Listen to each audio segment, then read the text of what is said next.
Hotels are real storytelling melting pots that once created bonds between people perhaps as strong as football does. How many lasting friendships didn't start in a hotel lobby or restaurant? That's why deserted hotels have this deep imprint of human behavior.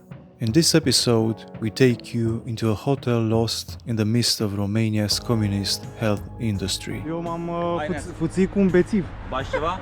Deci, nu, că ăsta îl țin în față, că mai scot din el camere de astea. O mai bag. Ce ai făcut? Un bețiv. Ce-ai pățit? Ha? Ce-ai pățit? S-a ținut după mine până aici. Și meu în bană! Da, voia să ajung acasă.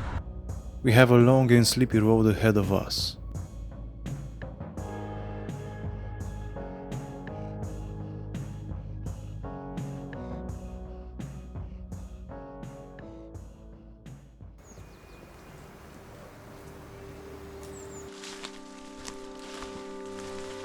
În față.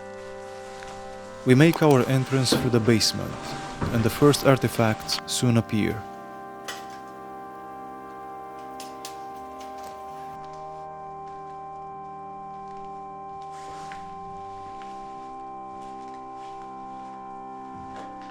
Cum arată paturile astea. Deci că-s paturi de campanie. Ia uite ce mișto e asta.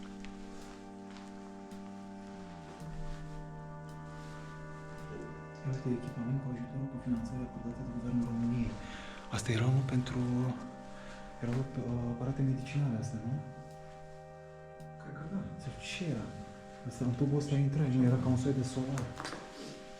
Și uite ce mișto este tapetată cu oglinzi. Știi ce asta? De pilates. Nu, treadmill. E bandă... Da, mă, bandă. Bandă.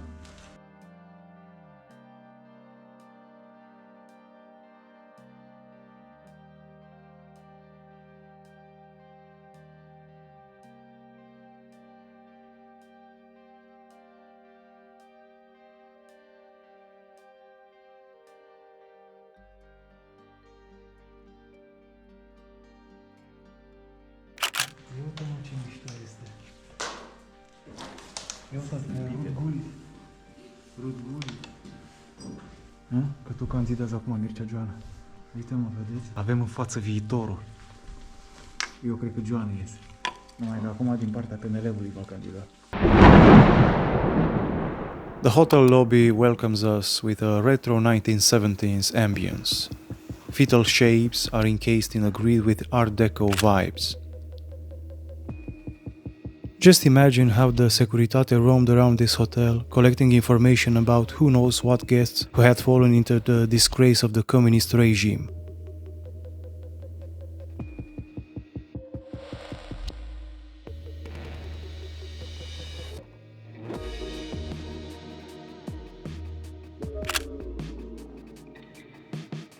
The hotel was built in the late 1960s and had 620 beds, its own treatment center, thermal pool, sauna, restaurant, and a bowling alley.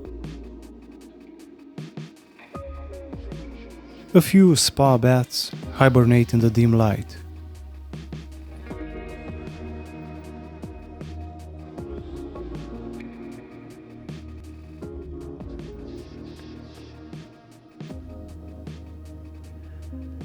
Check out this modernist skylight that looks like a Star Trek transporter.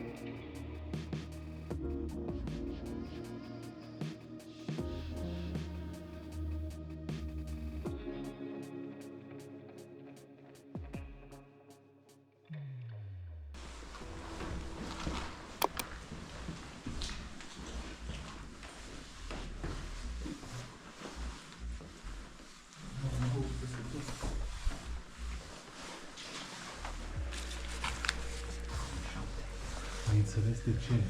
De ce se spune că asta are 620 de locuri? Păi de asta, pentru că sunt încăperi peste încăperi. Nici mă. Asta cred că sunt închideri sau nu știu.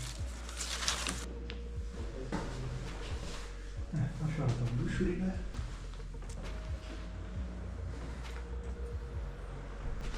Dar încerc să-mi dau seama ce scrie.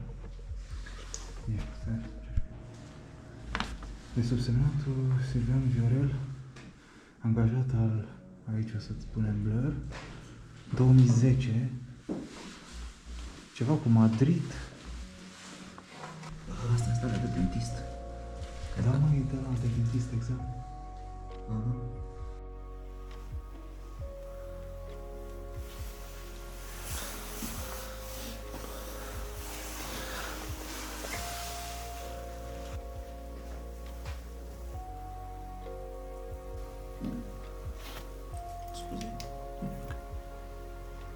Yes, we feel like post-apocalyptic scavengers.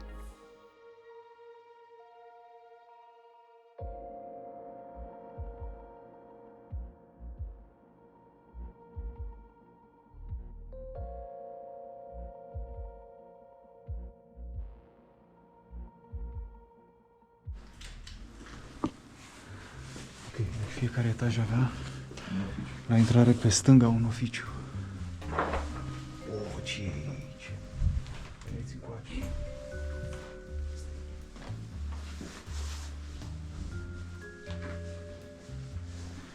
Așa, deci avem vaze de atunci și avem elemente de lustră.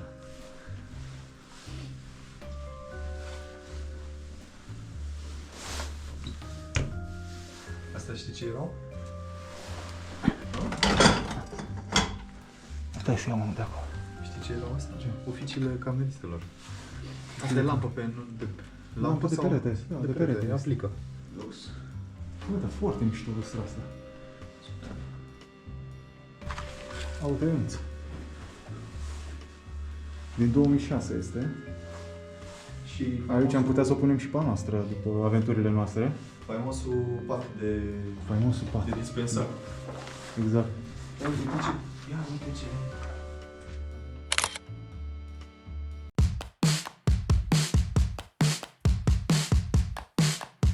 That Ulrich has done nothing about it at all. He saw the speed and the acceleration. Tovarășe prim secretar, vă rugăm să acceptați din partea partidului niște unii pentru neostoita dumneavoastră putere de muncă cu care să vârșiți actul estetic într-o propășirea locurilor părăsite. Zi-o, tată! Nu știu ce este asta, H92. Cooperativa Electrobobina. Sonerie polarizată PCI. Este jale aici cu tencuiala. Deci avem aici un altar închinat anilor 90, iar pe partea asta unde nu putem să arătăm, un altar închinat revistelor porno din anii 90.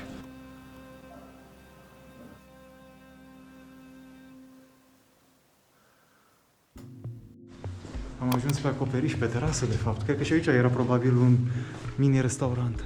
Flaunting its snake-like silhouette clad in mosaic, a Le Corbusier-style shower elegantly skims the passage of time. I want the world to know.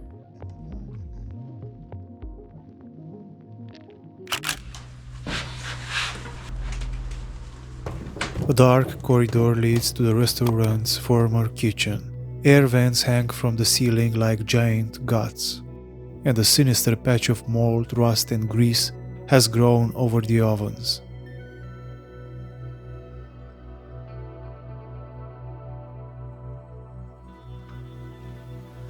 Hai, curaj! M-ai speriat.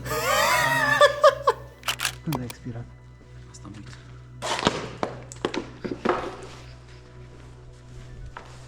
2009. 2009 a expirat? Da. Da, mă, deci sfârșitul cred că a fost pe undeva prin 2012. The old communist restaurant looks like the set of a Balkan wedding that has turned into a K1 fighting ring.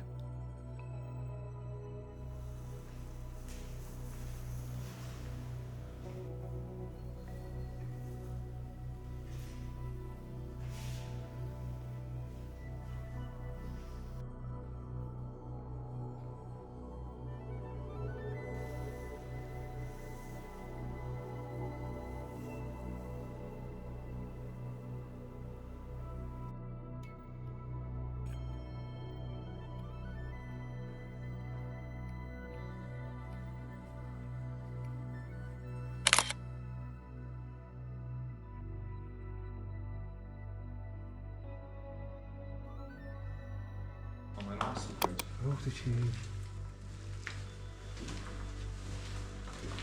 Orangina. Orangina. Asta nu se la fabrică, nu? Noi, prima oară când văd așa suc. Ba, da, știam. Ia uite, Iulian. Nice. Bine că avem măști aici, cred că la asbest. Uite, capul de pereche. Mamă, ce aici? Ia uite, solniță. Ia uite ce e, nu?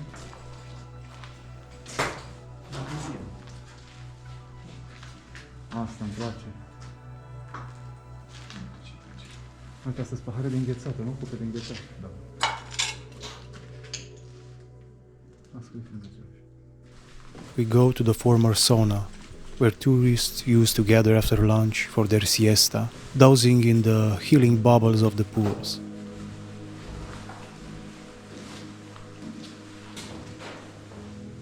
Avea o baie, frate, fia. De vedem.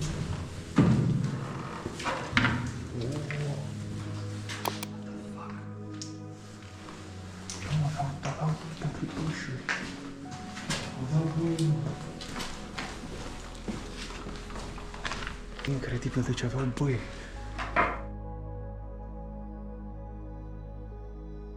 We don't know what will become of this hotel.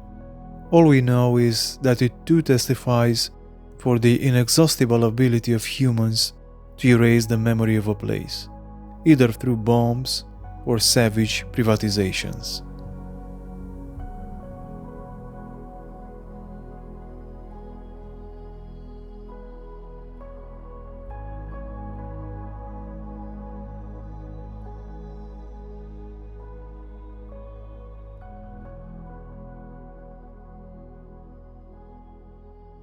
Hungry and tired, we check into a cheap guest house in the evening. Bă, da, ceva să aude. Dar unde e recepție?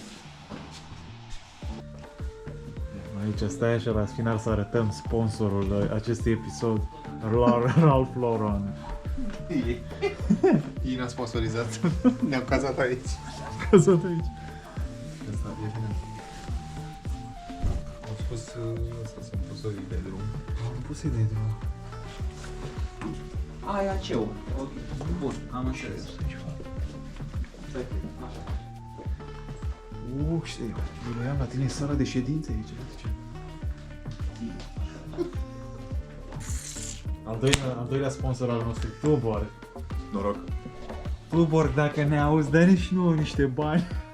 Ai noroce? Hai noroce! Și Staropramen. Dă noroc și cu locotenenții noștri. Atât. Noroc. Ia uite, ai vrut să-i spart fața lui ăla când ai Cel ce dat. dansează cu locuri. Ne poți spune ce s-a întâmplat? Da. Asta e vreo siguranță, ceva am rămas fără curent. Cărcat. Nici măcar nu am cazat de jumătate de ori și a căzut deja curent.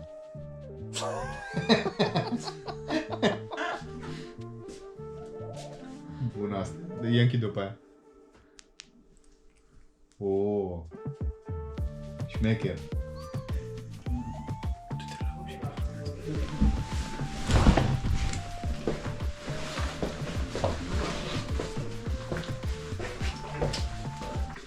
Pe aici am oprit curentul la mine aici. Cred că am văzut ăla de mândă l-am clădit. And so, frozen, we fall asleep, and I start dreaming that I'm a living legend of cross-country skiing.